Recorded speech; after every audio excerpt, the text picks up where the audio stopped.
Oh, when it's green, it's not recording. That's red. Give me 1 second, I just got to bring the rest of the card.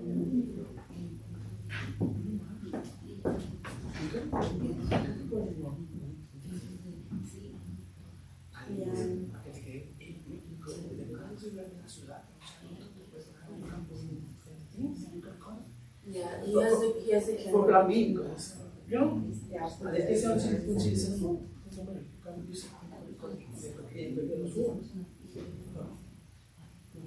Yeah, because we have to upload it.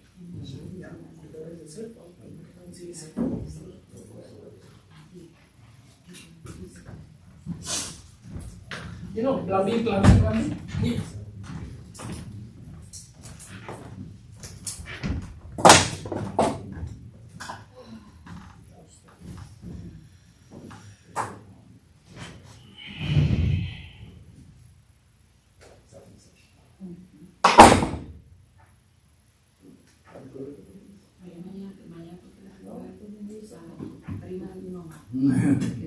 ¿De dónde?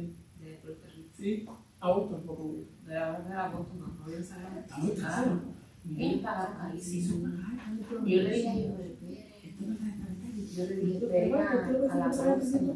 Ellos gastan mucho. Pero ella es la primera de mi mamá. Y ella era muy Y no la mundo porque uno quiere entrar y así. ella Hay que pagar una fortuna cuando ya empezaron a pagar mucho.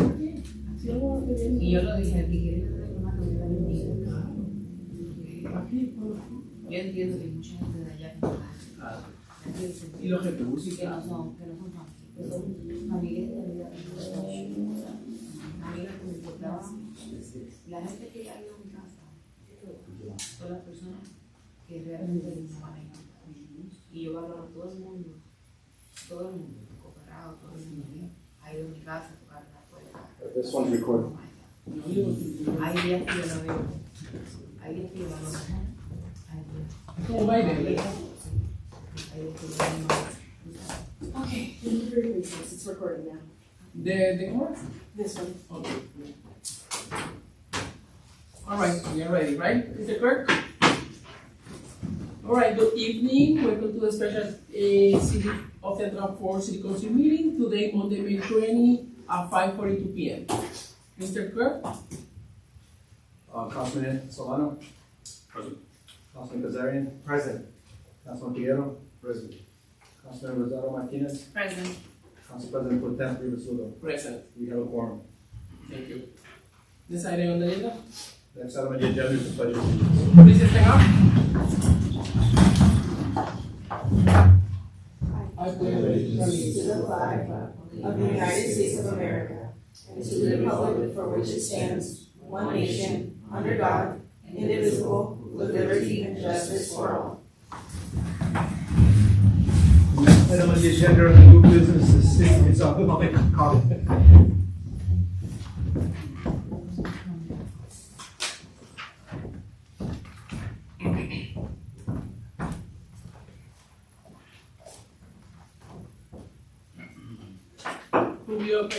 Public comment open, no one raised the public comment, public open close. Next item on the agenda is new business. City Council sitting as Board of Licensing and Commission hearing and consideration of petitions. We have a petition for a sidewalk license. It's new. 765 Tequeria Lounge doing business as Vanderlei Restaurant, 765 Broad Street. We have Ms. Gonzalez here who will speak on behalf of business.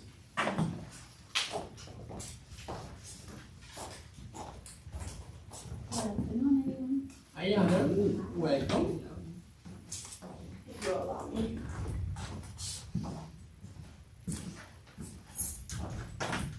Yes, you can explain anything to us what you plan with this? So we applied to Please. get, yes, so we applied to get the, sidewalk, cafe license, and to get it for some chairs and, save a lot of time since the weather getting, warm and hot, so people can enjoy the weather, but being hot weather outside, so we asked them if we can get the license to also improve, more sales. My question is, Anna, this on the back of the building? Yes, On the parking lot existing right now? yeah, right in the back in the parking lot, because we renting, the other side across from it, so we're gonna have our customers park, the building across from us, so we're gonna use it back. Okay, now you have more parking spaces for the other side of the building. That Yes. was it, right? Yes. How many parking lot standards do you have? We think about, I'll say 10 cars on that lot. Okay, take care right now. Yeah, See, for example, if you change to do the outdoor dining, how many parking stay there? well, it's still the same, because we're gonna maintain that spot there, so just for the cars, so it'll be the same amount, but where we're gonna do the tables there, that's only fit about 5 cars. Okay, 5 cars Five cars. after you start the tent at the table. Yes. Okay. Alright. I have maybe question for the planning department, see if he's able to answer, or maybe we can. If any regulation about it, any fee or something for the street, to the space? Yeah, so one of the issues that we would be very interested in and we need to review in order for it to be approved would be how the placement of the expanded business in that currently a parking area, how that affects the overall number of parking spaces. And that's, I know the councilman was asking about that. But there is a requirement for a certain number of parking spaces depending on how many people will be served. It's related to either the square footage of the establishment or the number of people. So you look at both things. So you're adding people but taking away parking. So that would be a one point that I would want to make sure that the zoning official has an opportunity to review and weigh in. So there's the licensing issue that is being considered here, but then there's also the zoning issue and making sure that, and I know that this was brought to our attention in the planning department, but I don't know if an application had gone to the zoning official. It's two separate things, but we coordinate. So that's my question. Sorry for the long-winded answer. But that's the main concern, I think, would be the parking issue, but also just what's the layout? How do you plan to change that space outside relative to sidewalks and so on? I don't know if we. Right, Okay, and so all so that you're now- gonna add something? I did reach out to the DPW department regarding this, Mhm. and they did say that John Hanley signed off on it. He was okay with it. All right, perfect. There you go. That's very good information to discuss it to make the decision. Okay. All right, thank you so much for the Absolutely. planning director for the information, and our city clerk for clarifying that too. All right. I see here something, just a question, Hannah. Yeah. They say, Certified Taqueria.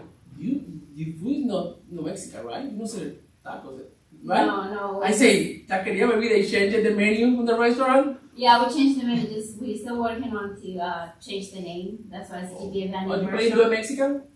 No. Okay. Previous owner had taqueria. Okay, I got it. But- Perfect. This is what I clarified from the record. If I can also clarify that, when they initially applied, the previous owner had the LLC as a taqueria, it was a transfer. Okay. It was just easier for Ms. Gonzalez to keep the LLC Okay. than to continue to go on for the old LLC.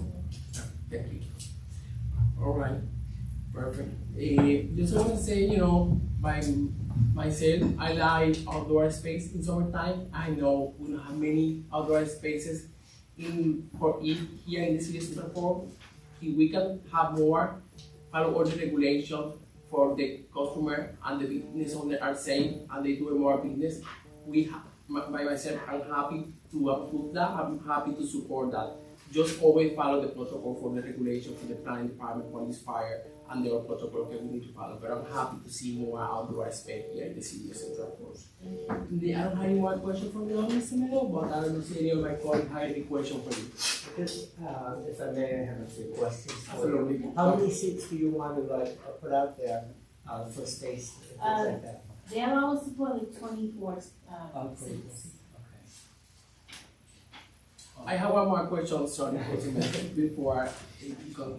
If you want to, how many hours do you plan working outdoor? The same operation hour for the restaurant or a specific time?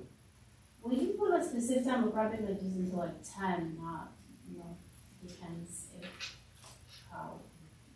Because I just made the question because I know behind that, you have the residential area, for that I asking for, be safe for the people live there, they don't have too much noise and all this stuff. Thank you. Go ahead. There's a question I was gonna ask. Beat me to it. What kind of restaurant is this, since it's no longer going to be a Mostly Californian. And I noticed it's gonna be about 516 more side? Yeah. That's just gonna be, okay. That's- It could be like, we started like small one, but that's a month, like in this case. It would be open on the top or just? Yeah, we just open and they allow us, we can just only, for, tent, not tent, like umbrella, Yeah, In the table. seven, yeah. okay. That's good. Any other question for Ms. Moreno? All right, Sylvia. Oh, no, I'm saying no. See anyone who have any more question, I need a motion. I'll make the motion. Councilwoman Rosa Martinez in the motion, Councilman Peguero second, with that say, all please, Mr. Clerk? All in favor, yeah, say aye. Aye. Aye. Approved. Congratulations, I hope it be successful for you in summertime, we have the World Cup coming up. And good luck, I'm over here in the citizen over here for facilitate all business on that. Thank you so much. Thank you. God bless. I hope you make it through. Thank you, Mr. Clerk. Yes, All right, next item in the agenda, please. Next item on the agenda, under discussion with department directors regarding fiscal year 27 proposed budget, we have the finance office. Mary Sigmund. I received the worker.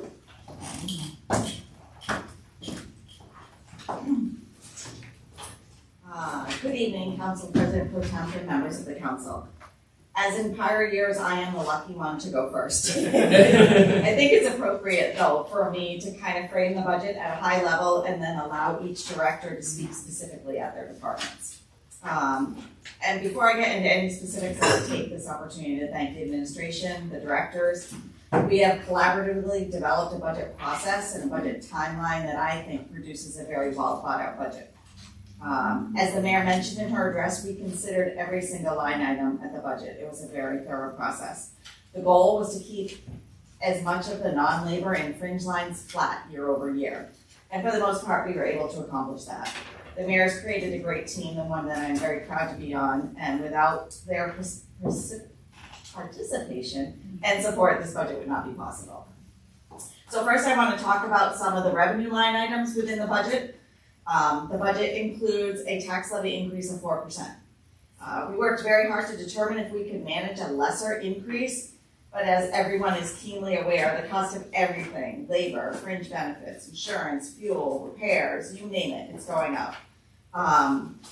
So we were concluded that the 4% increase was appropriate. I'm going to talk about some of those expenses a little bit later.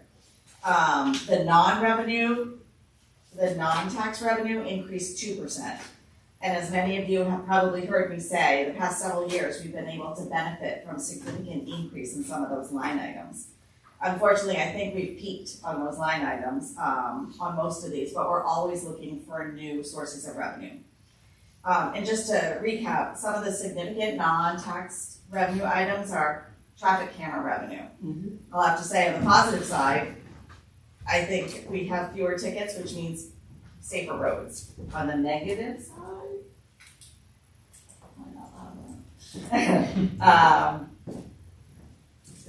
on the flip side, I don't believe there's much more growth in our municipal cameras anymore. People know they're there, they're being safe. I don't think there's growth in that area anymore. It includes also construction permits, electrical, plumbing, all of that. The city is continuing to grow, so that revenue still exists.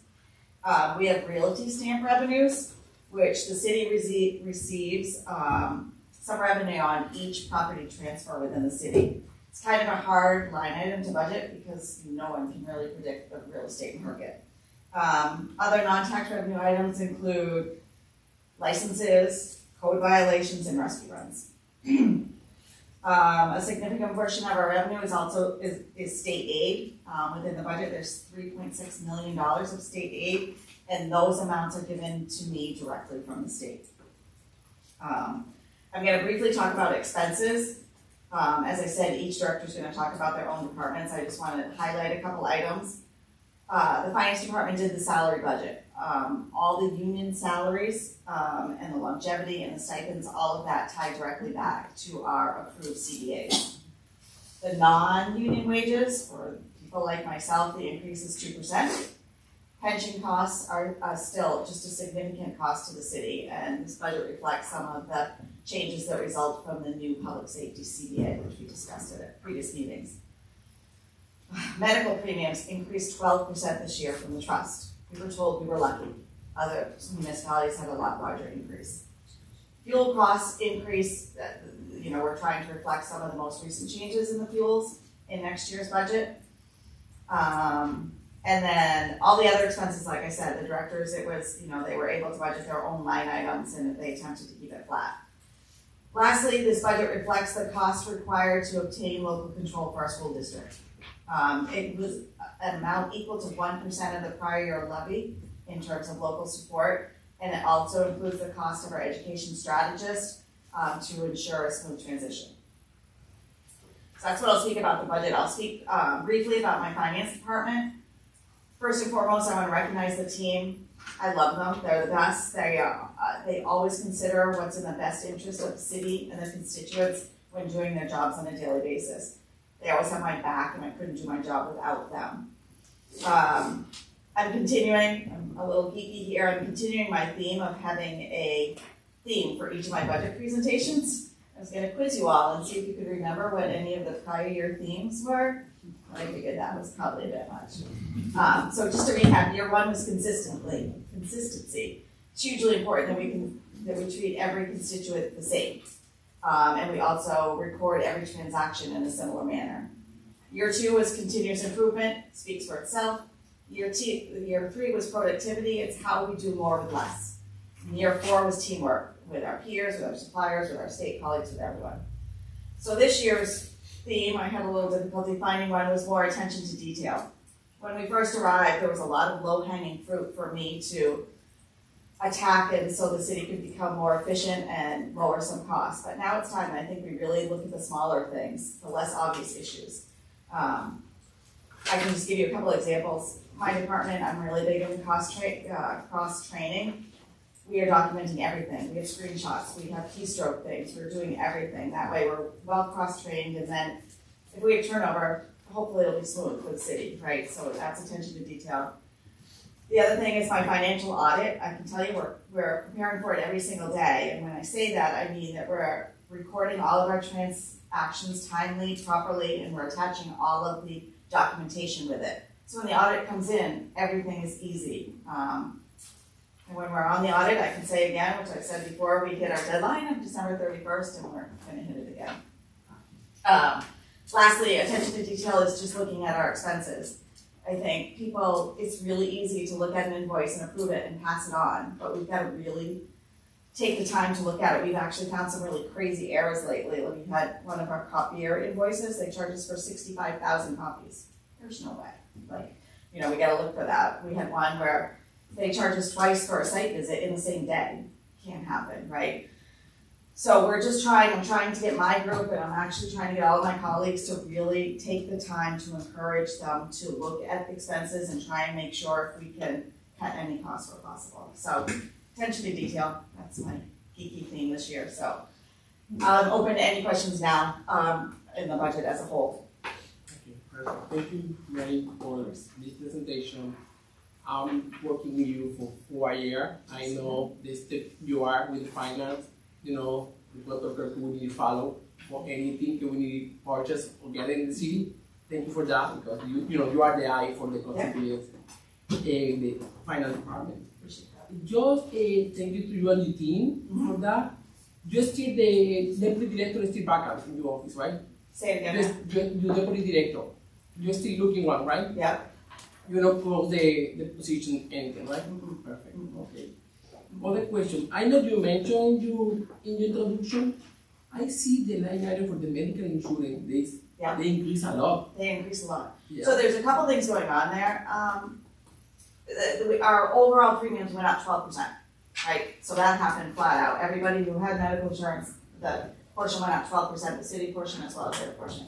The second thing that's going on there is I do a zero-based budget, so I look at every single person in the department, and if they're getting medical insurance, I budget for it. We had a couple people within various departments that didn't have it before that are taking it now. Okay. So across the board, you're not gonna see a 12% increase because of the actual participants within the plan.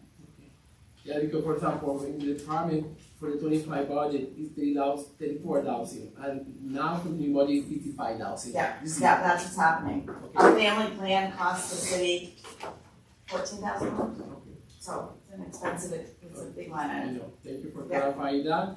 And also, I see you are in the education and training line item. You just spent $149 this year. Within the finance group? Yes. Yeah. For me, very important, my councilman, use these resources more. You know, go to training, use it for your team. I think it is very helpful for you guys for keep learning and keep Yeah. very more information and more active to the city. I think so. It is very important. You know, use these resources more. I agree. And I think specifically when I get a new deputy, hopefully we'll get some training into that position for the park as well. Right? So, The good part is ICK is still there, but you can Yeah. when the deputy come in, 100%. you can start using for you and your staff. Good For point. me, you know, education is Yeah. key. I agree. Thank you. I don't have any question. I don't know if any of my colleagues have question for the director of finance. I have a question, but I definitely appreciate the level of attention and just insight that you give with you and your team. Yeah. Just because you could tell that you're combing through and making sure that everything's done. So I just wanted to thank you for that. I appreciate that. Appreciate that. I'll echo that as well, but I do have a question. I don't remember, how does the state determine our aid and what's the formula for that? So if you look at the line Does that item, I'm gonna cheat and look at it myself, just so I speak directly to it.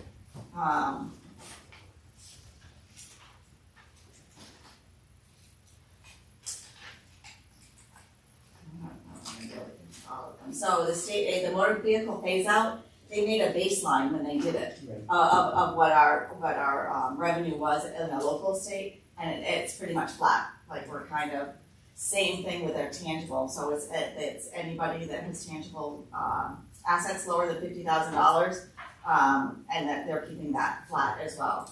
So it's nice, it's a two-sided sword, it's nice that it's being managed by the state, but there's no room for growth anymore in those line items. That's why I keep saying our room for growth in some of these line items is really switching. Those are the two biggest ones. There's a couple in here that are variable, like the hotel and beverage taxes, Okay, sure. right? That's an estimate. They give it to us based on prior years as well as the cannabis tax. So a couple different ways that they do it. So we can be favorable, and like with cannabis, I think we are going to be favorable this year. All right, thank you. I know we talked a little bit about, but I'm still confused. Can you clarify a little bit more, the other city government, when you go into emergency response? Yeah, absolutely, because I think it's an important point. So obviously, the blizzard of 2026 was historic. And we got indications that we might be getting some federal aid to cover some of those expenses related to that. So what we did is we took all of those over and above expenses and we put them on that line item, so we would be able to identify. And I also didn't want to distort the DPW's budget for a once in a decade, year. So I put that in there separately, so we would be able to tie back to that when we're looking for potential reimbursement, so that those numbers are there. And the budgeted number, the $50,000 credit, is I'm being very optimistic and saying we are gonna get federal aid. And that $50,000 isn't, I'm hoping for more, but it was just the number that in talking to FEMA and stuff, that's the number that I put in there, so. The actuals are not to distort DPW, and the 27 is optimism that we're gonna get some federal aid. Thank you. Any other question? Perfect. Thank you, Marty. Thank you so much. Thank you. Next item on the agenda is the planning department. We have Mr. Jim Vanderbilt.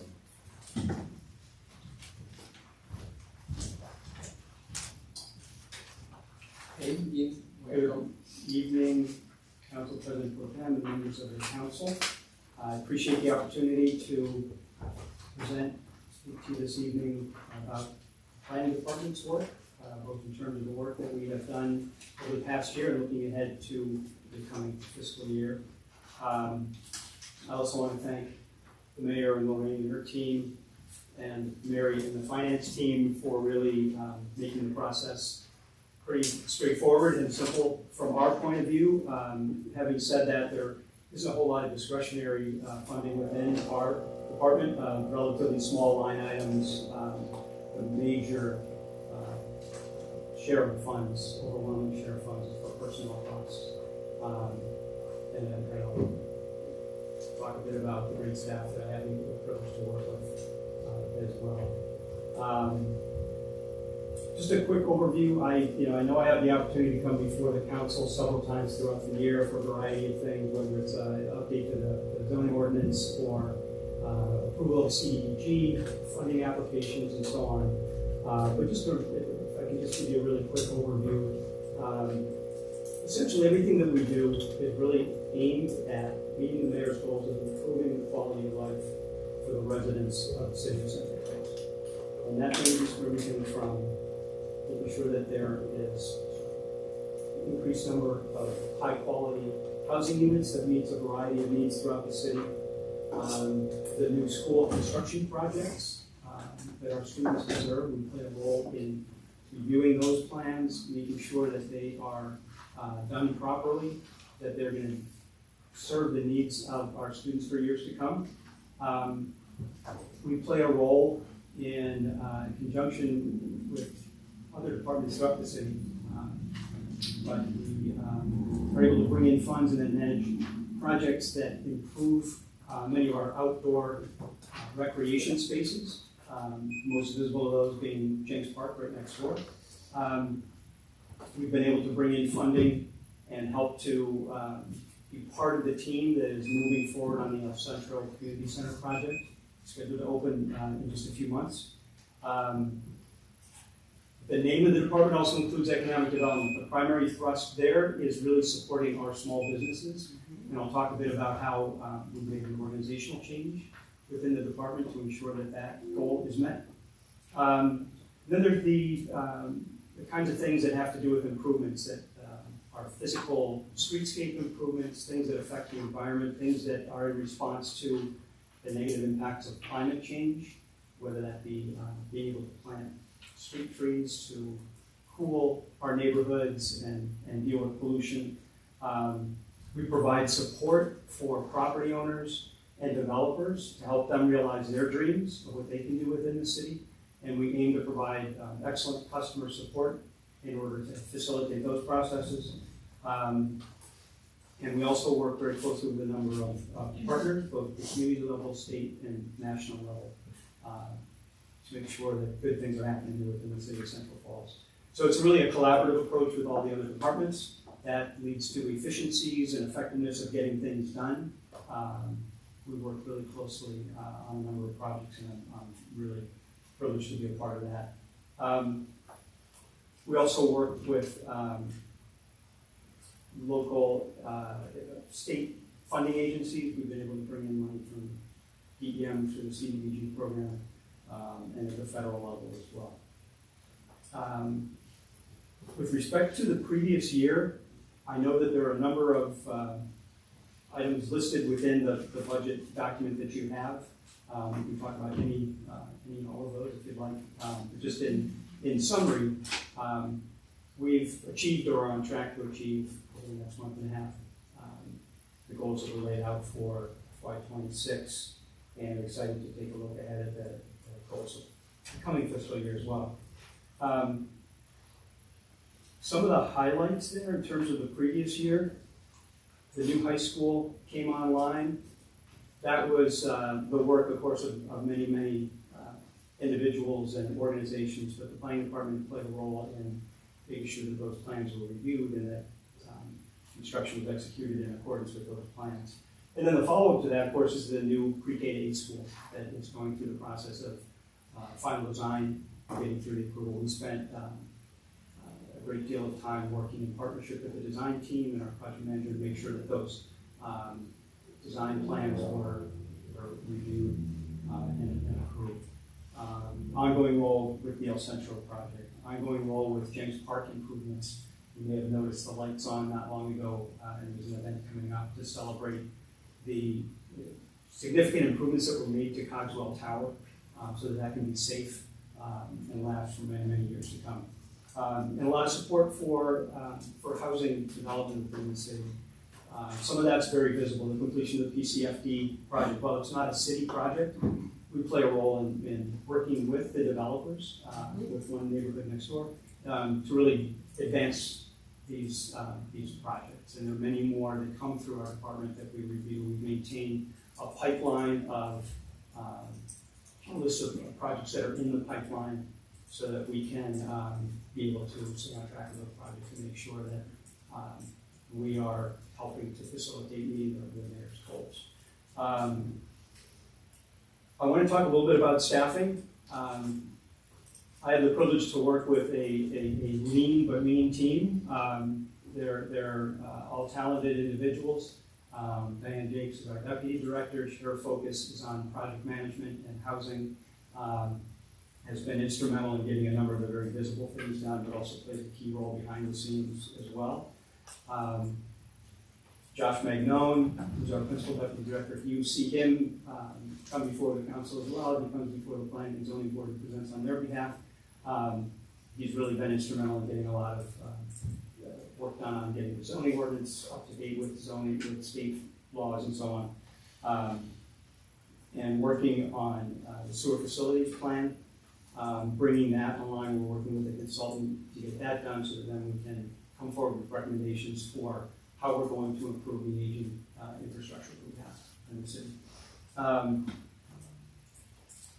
And Emily Ortiz was originally hired as, we had a new title last year, it was planning technician. But the needs of the city, that title didn't really capture it, the work definition didn't really capture it. So the mayor is absolutely committed to supporting small businesses in the city. And previously there had been grant funding that had covered the position in support of small businesses.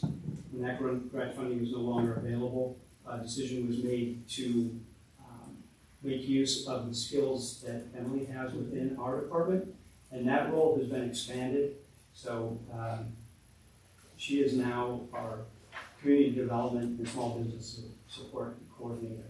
And that title, sometimes titles don't necessarily mean a lot. That really, I think, says a lot. It elevates the importance of those two roles for the city, both in terms of supporting our community development program, as well as ensuring that we've got support for our small businesses. Looking ahead at the coming year, the team will continue to work on projects. Things don't necessarily start and end in alignment with our fiscal year, but we have a number of exciting projects that we're continuing, looking forward to bringing online, as well as new projects as well. And again, they're listed here. We'd be happy to describe any of those. I know I've already said a lot here, but want to make sure that I have an opportunity to address any specific questions or items, issues that you would like to discuss. Thank you, Jim, for the introduction. I want to say first thank you to you and your team, because thanks to you and your team, the mayor and this administration goals be possible, and the people can see it, like the high school, more affordable housing, sidewalk, street, more, many more development in the city, and we're excited about it. And how do you say in the end, for the small business license, that's very important, because if we don't have the business in the city, we can move forward, right? Thank you for that. I don't have any specific question about your budget. Your budget is very, simple. Salaries, education, insurance, this is very simple. I stay the same. Just have two questions. Always I appreciated the mayor office and the chief of staff. They have the update to us every month, and your office too. Because I want to do it for the recording or for our constituent, and I will be aware of what's going on. Any date or update when we start with the Desert Plaza renovation plan? So we have, within the past couple of weeks, we received an updated design. Originally, the numbers were off the charts in terms of the construction costs, so we pushed back to our consultant. They came back with a revised design. What we are now doing is, we have two funding sources already in place to dedicate to the project. And it's going to take more. So what we're doing now is working on a plan to get construction started within the current construction season this year in a way that we can get to a completed, if not totally complete, but complete and usable plaza. So within the coming months, this construction season, when I say that, it will typically end by November, so between now and that time, and the sooner the better, so we can get progress done. It's not like a building project where you can do things on the outside and then spend the winter working on it. So our goal is to get that started during the current construction season to a point where we can have a usable, if not complete. Yeah. For clarifying, the project maybe will be finished before end of the year, correct? Yeah, our goal is to finish that by the end of the current fiscal, of the coming fiscal year. Coming year. Okay, perfect, thank you. And other thing, just part, we start everything by phase. The first phase, I remember, was the playground. Now the second phase was the tower. Now we are decided the lighting back, the hanging lighting. Looks beautiful when you come for the 95. Thank you for doing that, because when I'm the park and recreation director, I put it in my goals every year in conjunction with you guys, and finally it's there. Thanks to that, everything has process, it's the cost, it's like work, but thank you so much. Sure, and if I may, I'm going to direct your thanks to my colleague Diane for really staying on top of that one and getting creative for how to get those lights back on. It was a goal. I was on board with the goal, but she's the one to get it done. So maybe for many people this is more thing, but for me, I like it. It's nice to be here for beautification of the city. That's great. Because that we need it for. We see more visitors here and see what's in there for offer to everybody. Thank you for that. Question about this part. Any plan waiting when we start with the other things? Yes, so again, during the current construction season, we will begin work on the amphitheater phase, which is the area, the slope really above the plate where the old playground was. That will become an outdoor, have an area for outdoor seating, open space, and so on. So that's the next phase. We have significant amount of funding through CDBG funds, through DEM's outdoor recreation, as well as a separate DEM grant for brownfields cleanup to help with some of the environmental issues, as well as through the work of Derek Calamati and the planning department. We were able to secure federal funds through the congressional delegation to get that done. So we've got the funds we need. We're going to get started on it this season. Thank you so much for the clarification and for everything you do in your department. Yeah, I don't have any more questions by myself. I don't know if my colleagues have any question or comment for you. You don't have any questions? I want to thank you for doing your job. This coming up. That for the talk was beautiful. Everything looked very nice. All right, perfect. Thank you so much. I've got to, in the spirit of collaboration, Mary is way more than a finance director. She has been part of the team for both the school project and El Centro.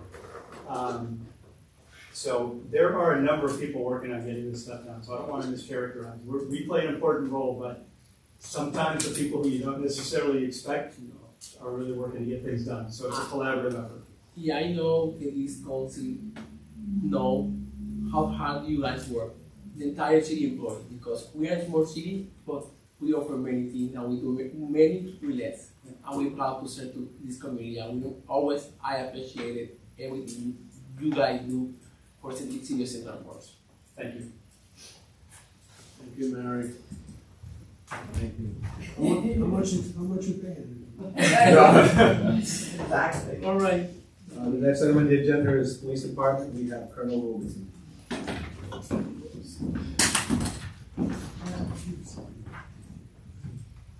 Good evening, President Pro Tem, other members of the City Council.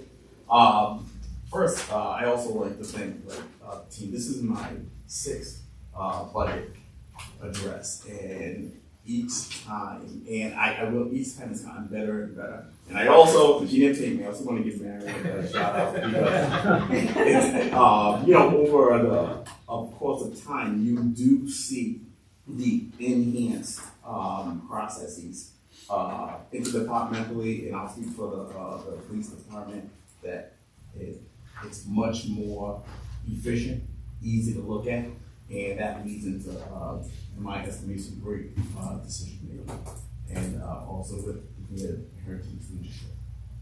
So again, thank you. This budget, over the years, the City Council's support has been instrumental in helping our department combat crime in all its forms. Over the past year, our community has experienced real acts of violence, including incidents involving firearms. And because of the resources provided in each budget, and this one is no less, our officers removed a number of firearms just this fiscal year from the streets, and used focused strategies to identify and apprehend individuals driving the violence in our community. And those are just not numbers. So as you might imagine, to each firearm, traditionally, they're used in different incidents. So one firearm, which is called sometimes a community gun and so forth, is passed around not just from within the city, but from other cities as well. And that also speaks to our partnerships with our other task force members. Our agency also works tirelessly every day to investigate violent crimes thoroughly and relentlessly, whether responding to shootings, aggravated assaults, armed robberies, or acts of retaliation. Our officers and detectives devote countless hours to identifying offenders, gathering evidence, interviewing witnesses, and working with the state and federal partners to ensure violent individuals are held accountable. Just this past week, actually, we had one of our, from previous years, violent offenders sentenced to life, came from Massachusetts. These investigations are often complex, time-intensive, and emotionally demanding, but they remain one of our highest priorities because every victim deserves justice and every resident deserves to feel safe in their neighborhood. The smart budgeting also allows for us to prioritize some of the most valuable members of our community, victims of domestic violence. Training, investigative capacity that's funded. Our department arrested approximately 125 just this from, and I'm only talking about this fiscal year, about 125 domestic violence offenders who have committed about 230 offenses. That work is not also done alone. We stand shoulder to shoulder with organizations such as BVAC, the Sojourner House, and Family Services Rhode Island, who support survivors, help them navigate the system, and work with us to reduce repeated victimization. Many times what you might not be out front is the repeating of the offense that comes in.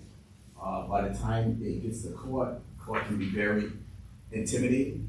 It's a long, arduous process, and our partners, I'm glad that we have them take the victims by their hands and guide them through that entire process.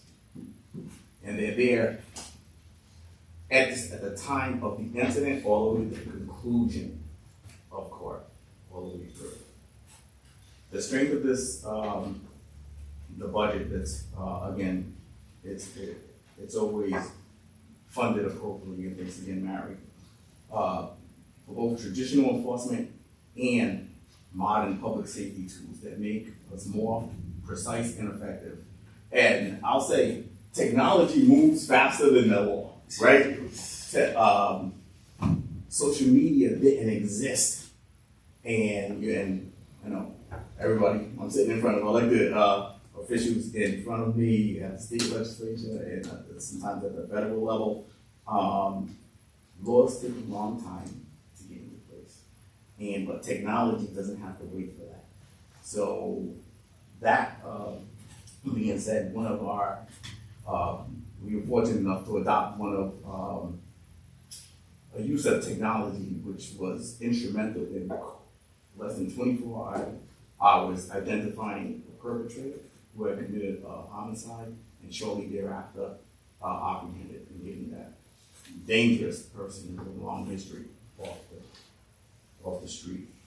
This is a clear example of how responsible investment allows us to combine strong police work with a smart technology and remove those individuals from our streets.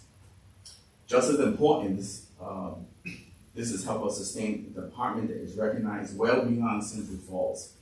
Our agency continues to receive national and international recognition for our community-focused initiatives, school-based programs, and innovative approaches to public safety.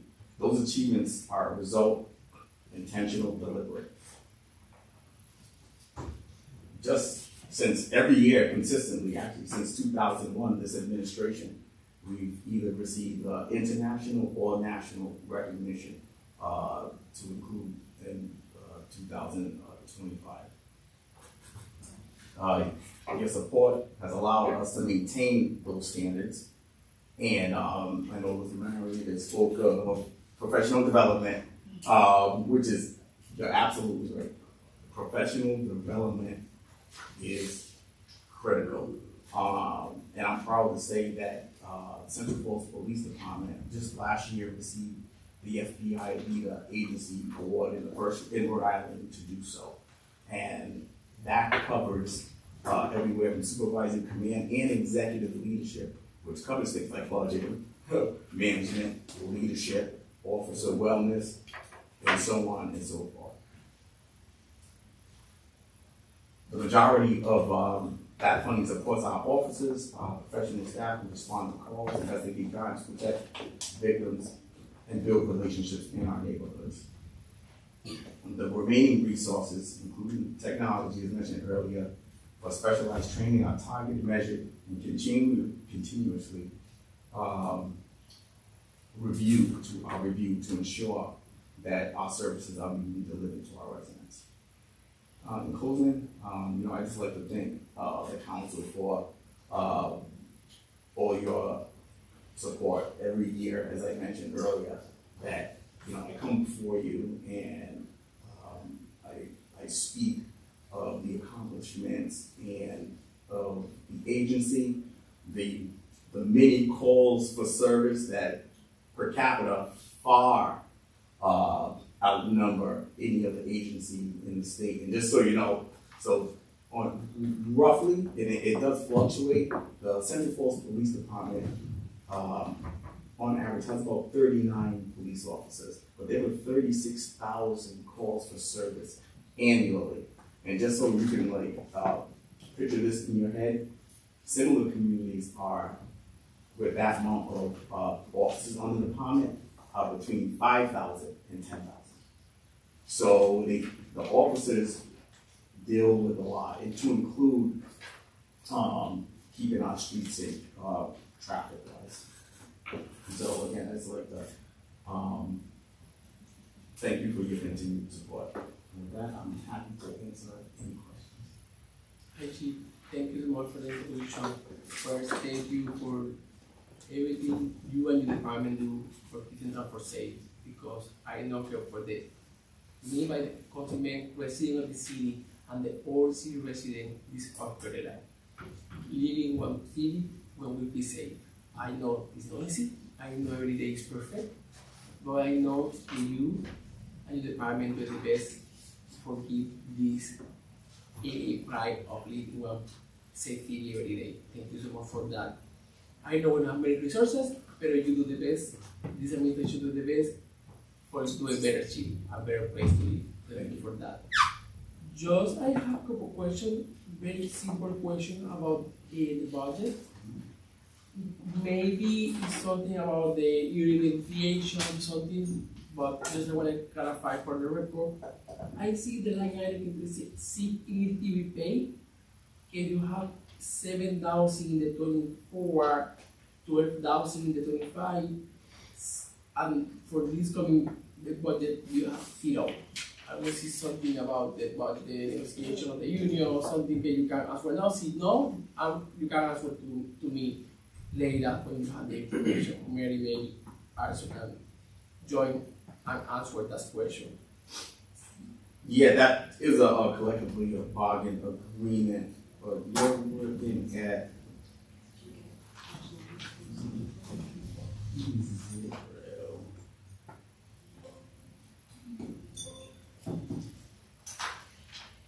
If not, it's fine. Like we can continue and when you have Yeah. the answer. Councilman, could you just repeat? The sick incentive pay. Sick incentive pay. Yes, that was in the latest negotiations, that was dropped from a benefit. Perfect. Thank Yeah, you. yeah, absolutely. And that one too. And other one can have is there.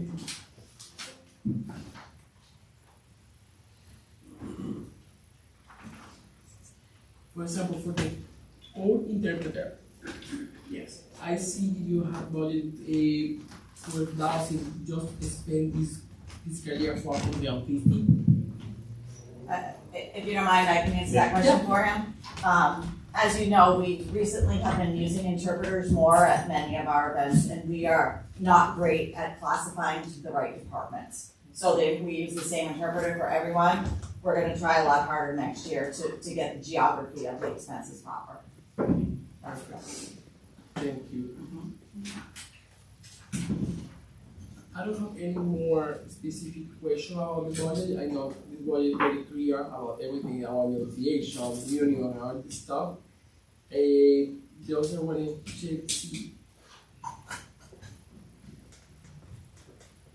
I'm good for now. I don't know if any of my colleagues have any question for Chief of Police.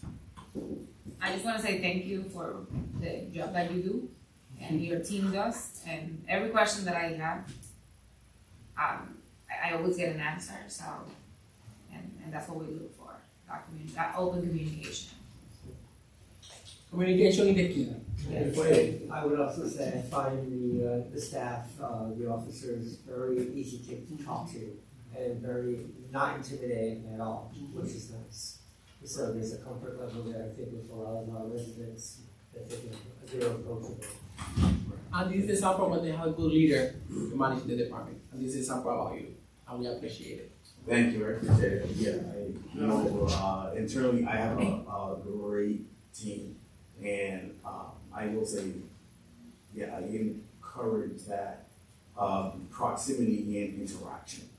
That we feel like comfortable, like like a Major Reed or a Major Carroll or like SRO to Christopher, like, and not just because I know, obviously the uniform in some instances can be deterrent. So I really feel that's mine to try to communicate that across that. It's Anthony behind this uniform, and this is in service. Whatever I'm granted by way of you, my authority is in service of you. So, and that's to come up again with our partnerships and doing everything together. If I may add, that is why, thanks to the Colonel's leadership and Mayor Rivera's priority, we really prioritize community policing. It makes it's so incredibly important, and it makes it so that when a resident is in a situation where they need an officer, they are able to have that level of trust and understanding between the officer and the resident or business owner, whatever it may be. And that's why the department has been recognized both on a state and local level and even internationally with the awards that they've received. Community policing has been maintained as a priority for the department, and I think we're seeing the benefits of that. Thank you very much. And it's just like, I'm sorry. No, go ahead. No, I just like, thank you, Lorraine, for that. And I also like, it actually put my mind just recently that, the agency has become, the national model as the way we handle, policing inside our schools. So it was actually, the model, was adopted and published by the National Association of School Resource Officers. That organization, it's an organization that promotes school resource officers and every officer in the country prior to or just getting into attend their programs when they become a resource officer. I got a question for you. I think is that you say you have 39 police officers. 39. Yes. That's right. So I know a couple years ago, I think we have a lot of overtime. It doesn't seem like we have much overtime now, right? Most we have more police, right? We do, so that, I think that it does fluctuate, so throughout the course of the year. So, we may have like roof officers to another, agency, which is causes overtime, and then we'll constantly recruit, and we will, actually this week we have 4, recruit soon-to-be officers graduating, the academy. So that number does fluctuate throughout the course of the year. And the overtime so we have just this year, and I think I can touch upon it, like we had the storm and different events that happened throughout the year that caused overtime as well. So that's just as a host of different efforts that still go into overtime. I want to thank you, personally thank you to you, because I know that we have a diversity is growing. I noticed that you have Dominican police, and I know you have new one, right? Then you have a few Mexican, I mean, it's mixed in there, and that's important. There's no because people will say because the Spanish is hiring the Spanish police, but I think you hire people really qualified. And not only that, but you take into consideration, and you know, we should have diversity. I mean, and as people understand it better. Sometimes if you have someone all the way down from Narragansett or something, and then sometimes they don't. I'm not trying to send everybody the same, but I don't think that those people come from different ethnic. Sometimes they don't understand some of the stuff. People doing it here, and it's so. I think that by having diversified a little bit more the police, I think that's a lot to do. Crime is low. We don't see all the problems we used to see. There used to be a lot of problems in the fall before you came here. Thank you. I will say after 24 years of being in this field, one of the most valuable tools is walking into a house and being able to really, being able to connect with the people that you're serving. Like, and I know that, and I'm not trying to like oversimplify it, but it's, for me, it's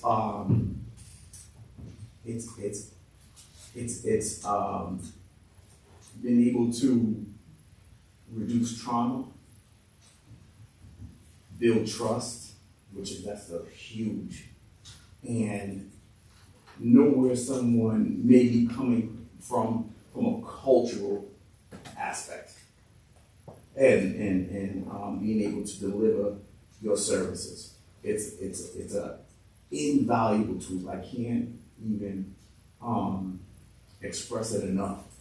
Even like, and I play around a little bit, like even knowing, like going into a house and like playing, what's the Mendongo, and all that. You're like Tamarindo. When you go in, the most traumatic incident can occur, and all of a sudden they let their hair down. They're like, oh shoot, this is like down. I think he like lives across the street. It's invaluable. So I think when you're familiar with a culture by way of diversity and beyond, it makes this job all so much better in the way of delivery of services. It simply works. It really does. So. Thank you. I have one last question, Katie may know, and maybe Mary can help me with this. It's about the social security line. They say 2024, 2025, and almost 2025, and zero for the 26.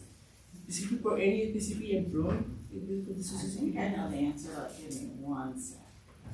That is zero. For the top, Hey,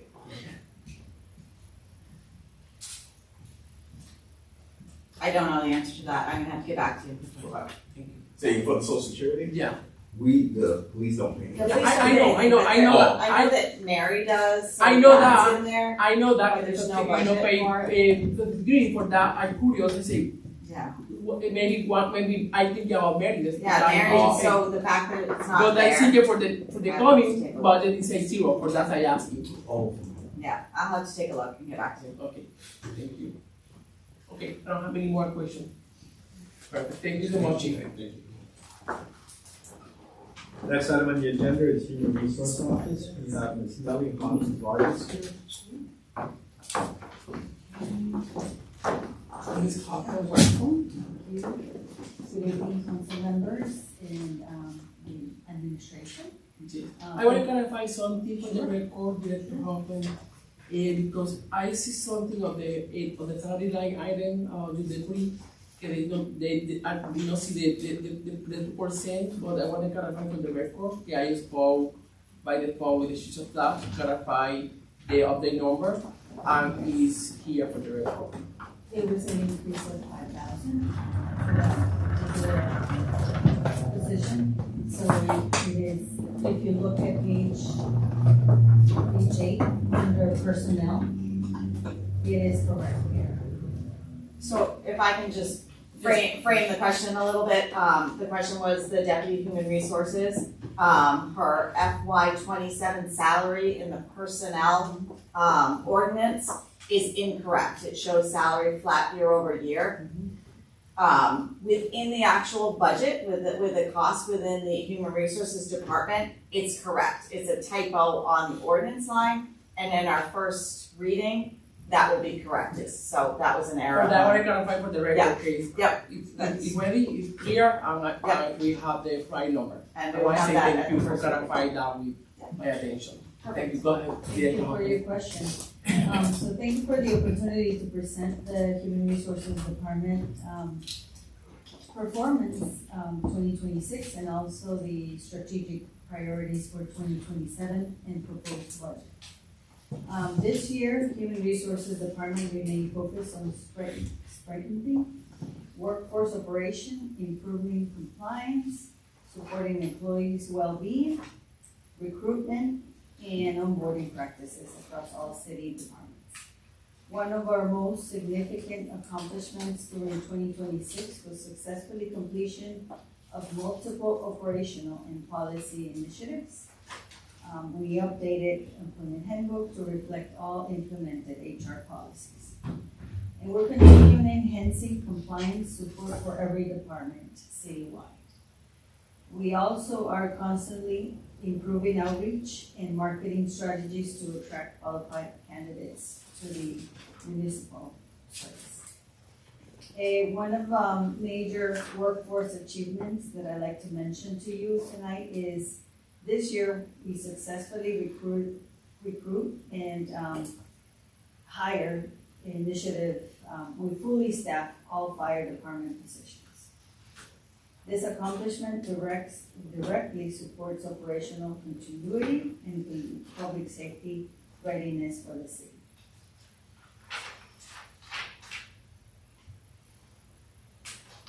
In addition, the department continued to enhance onboarding procedures by updating new hire forms and documentations to create more efficient and supportive hiring experiences for employees entering the city service.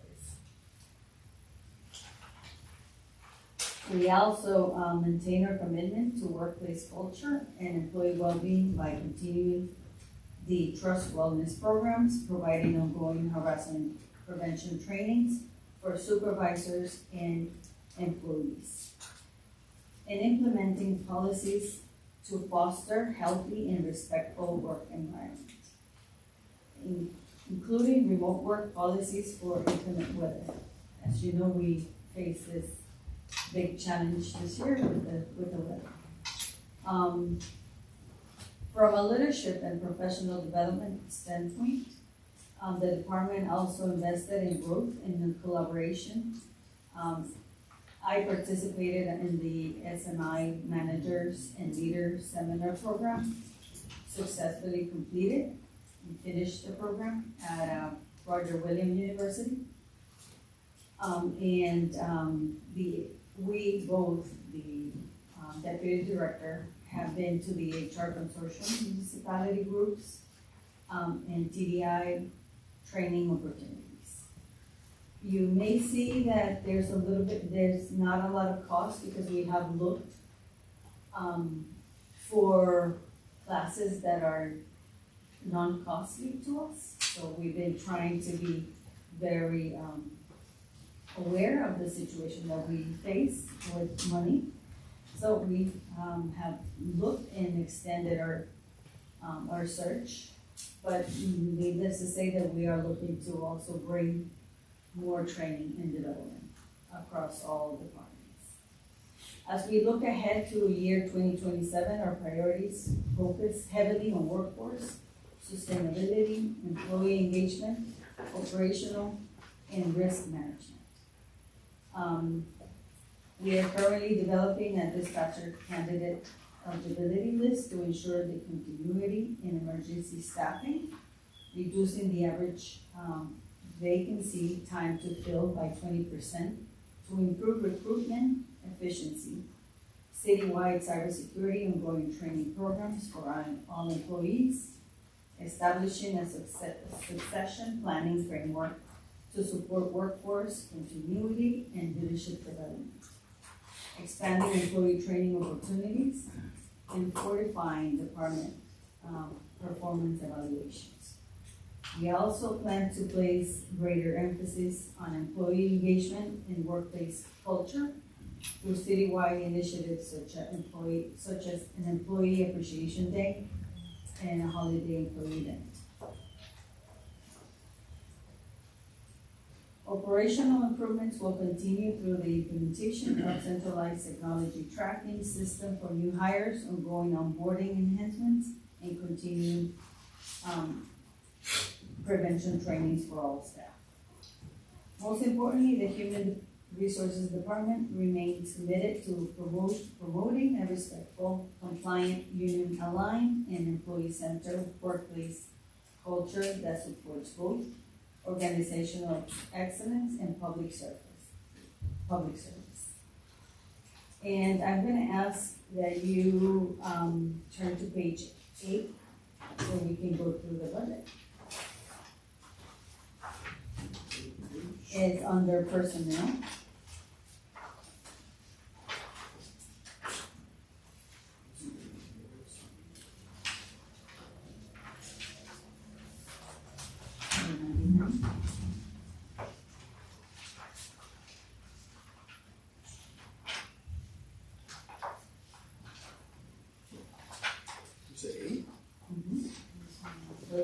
You don't have numbers. Maybe 9. Well, it doesn't have numbers, but if you count them. For you, for the person, in the personal line item.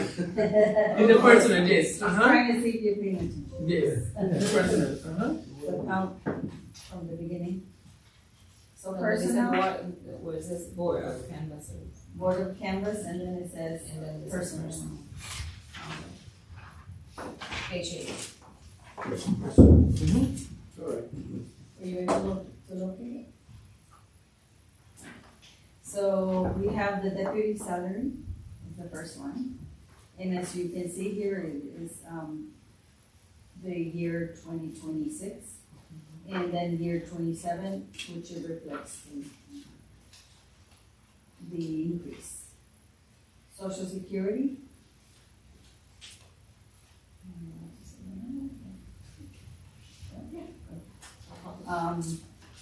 All right, so we have here 2636 from March, and the current 27 is gonna be 4,277. Medicare, we have budgeted 1,000. Municipal state pension, $7,947. TAI craft, we have budgeted $690. Medical insurance, $16,039. Dental insurance, $839. Other professional services, that's the director's salary, $60,000, no increase. Education and training, we budgeted 1,000.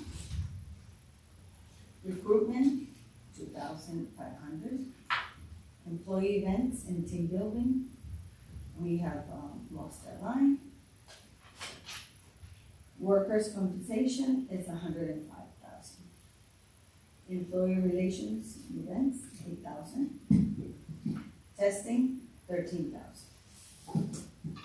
And that means testing, it's all the new hires that we have to send for testing. I'd like to clarify also that as Director Hawkins Vargas had stated, the employee events and team building, that line item is zeroed out, but you can see that funding is reflected for a similar purpose, just sort of titled differently, employee relations and events. Just, I don't have a question right now for the second budget because as I mentioned in the beginning, I spoke with the chief tax, you cannot find for me the salary, and you cannot find now. It's here clear. The other line item can have the question, I don't have it, just want to say HR. Sometimes the resident, they don't see you on the field because it's not a police department case, it's always in the field. Planning department, they can see the development and the construction of the city. They don't see by park recreation, they see the park and they see the recreation event. Planning department, the people come to here to pay the taxes and they can, have the contact with the staff or HR. The city resident have this contact with you guys and they don't see exactly what you guys do. But you guys do a lot because you guys don't have HR. We don't have to set, employees in the city and safety environment around the city hall and the other city employees. We have over 140 employees, and we have training for them, complaint, salaries, everything. HR is in charge, enjoying with the chief of staff.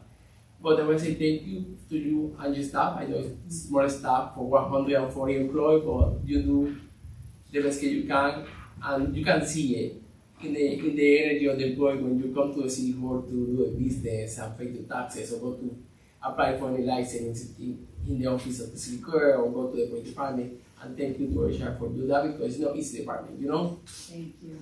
And as you mentioned, we get those phone calls from the director, from the city departments, and so I always say, right, my door is open, come see me, and we're not just here to, we're also that force, we're mentors. I like to see it that way, that I also have that side of me that can mentor and develop people. So it's not just policy procedures, that's part of what I do. But I also like to emphasize that we are more than just resources. We are human resources. And so everybody here knows that whenever they need something, we are a team of two, but we take action. And thank you for that. I don't know, Matt, Connie, have any questions? Yeah, I have a question here. Testing, I know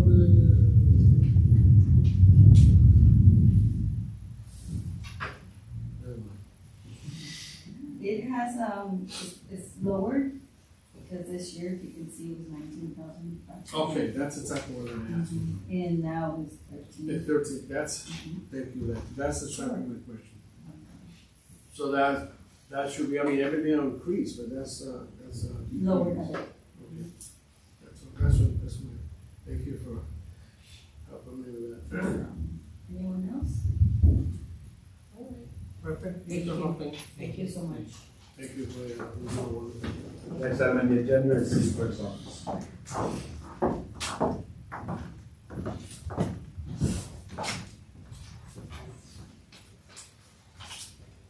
So everyone, Hold on, just make sure that, I guess it's the best for last, huh? okay, Alright, the city clerk's office serves as one of the most central operational hubs within the city of Seneca Falls, supporting every department's municipal function and residential interaction on a daily basis. The office is responsible for maintaining land evidence records, title records, administering probate court matters, coordinating city council operations, property management, overseeing purchase and procurement compliance, supporting elections through the board of canvassers, managing licensing services for businesses, coordinating IT and cybersecurity efforts, and preserving official city records. Quite a few hats, as Mr. Vivas had said earlier, small administration, so we all wear a lot of hats. Due to the wide range of services provided, the office experiences a consistently high volume of public interaction with the department and coordination. We're essentially a support for every department in order to achieve what they need to do. As a procurement office, we put out multiple bids for a lot of the projects that planning does. We assist the police department with their purchases, fire department. Mary and I work very closely with ensuring that the procurement compliances are followed and making sure that every department follows those rules. For fiscal year 2027, the city clerk's office will continue focusing on operational organization, customer service improvements, and strengthening citywide support systems. Key initiatives include implementing clear standard operational procedures to establish consistent workflows, improve accountability, and increase processing efficiency across office functions. The office will also continue to maximize existing technology and expanding electronic records storage to improve accessibility and streamline operations. One of the things that we've also done is coordinating with the HR department through the cybersecurity systems. We've improved our cybersecurity here within City Hall. We have a new server, we have new Wi-Fi's, we've implemented the Aruba, which is a software that helps with the cybersecurity firewalls. And HR has continued to implement the training for all the staff. Additional priorities include strengthening staff cross-training, much like the other departments. We want to ensure that if someone leaves, the transition is very full.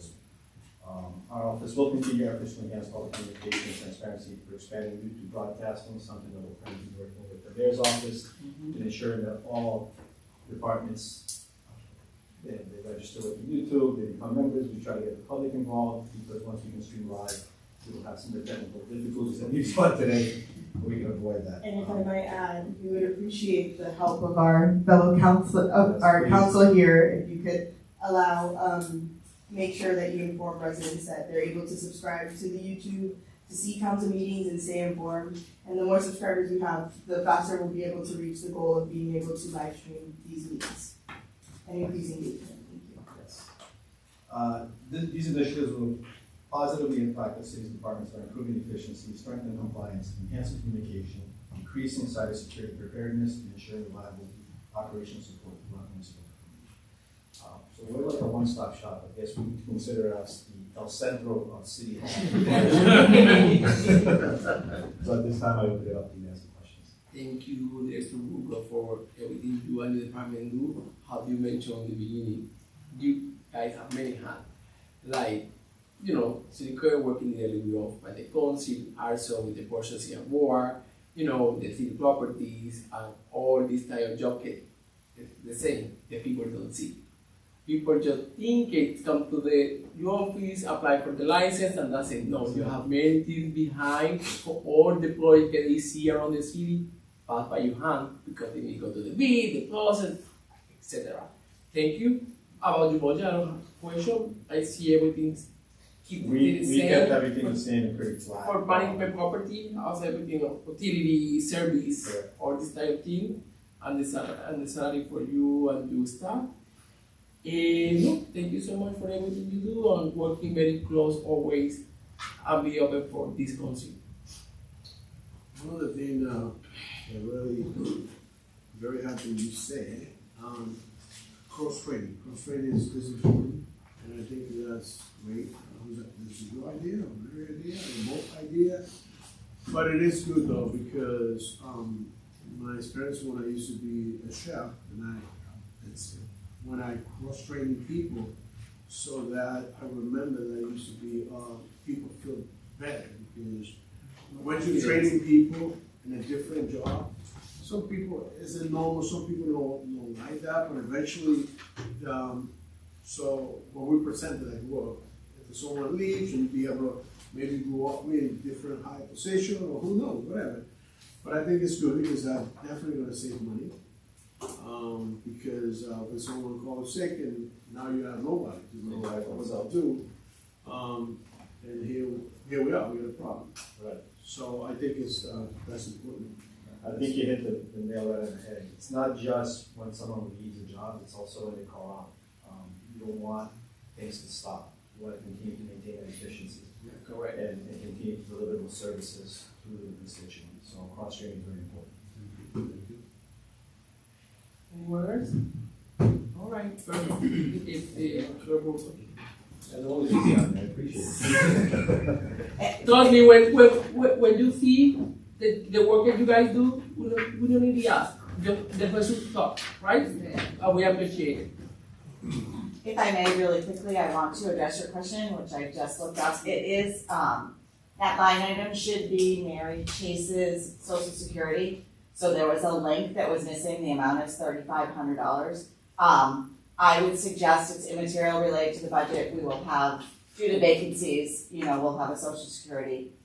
We'll be able to make up $3,500, but yeah, I will correct that for next year. Perfect. Thank you Thank for the you. clarification for the record. Very. The next item on the agenda, under 5, is scheduled bills, hearings, and/or considerations. We're looking at fiscal year 2027 annual operating budget, ordinance general fund, carried by request, first reading.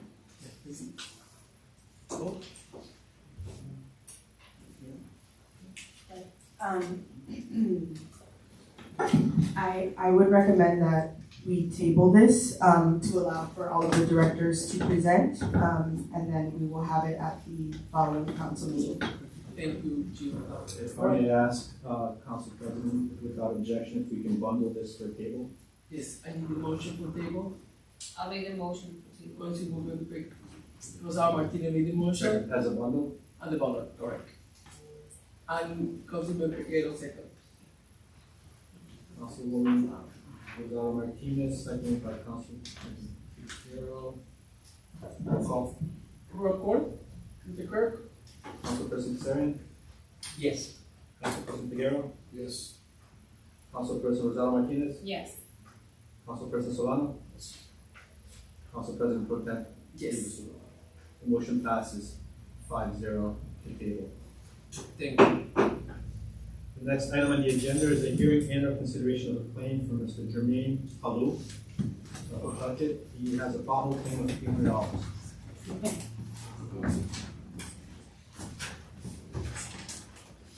Hello, Mr. Farmer, welcome to the Center for City Council. How you doing? Good, thank you. Can you guys say a little bit what's going on?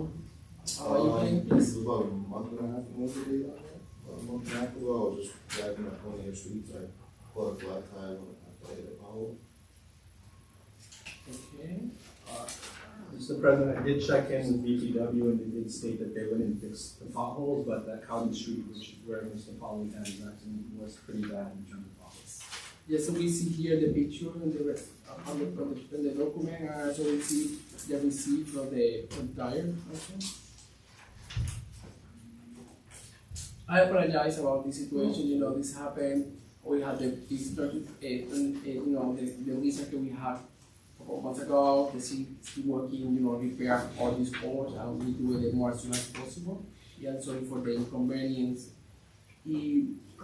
I don't have any question for you, you can report the documentation complete with the city clerk, clarify the information right now about it. We have the maximum, $300 is the max. yeah, for 250. So you can only, because of state law, you can only award the max. Yeah, the maximum. We have the maximum by the state law for 250. Okay? I suggest, approve to declare for the maximum 250. I need a motion for that. I'll make a motion to. Councilman Casaria made the motion, Councilman Pereira second. Roll call, Mr. Clerk? Councilman Kazarian, Yes. Councilman Figueroa, Yes. Councilwoman Rosado Martinez, Yes. Councilman Solano, Yes. Councilman Rita Silva. Yes. Motion passes 5-0. We approve for 250, the city clerk office become Max is 300, Council President. 300, sorry. So that's for the 300, why is it 250? 200, 300. 300. yes, 300. Sorry. Just, you show for $4. All right, thanks for your time. Thank you. Answer for the comment in a second, and thank you. We're gonna process it and we're ready to call you. All right, thank you for everything. Next item on the agenda is adjournment. I need a motion to adjourn. I'll make the motion. Councilwoman Rosado Martinez made the motion. Councilman Pereira second, the favor say aye. Aye. Special meeting conclude 7:06. Thank you so much for everything.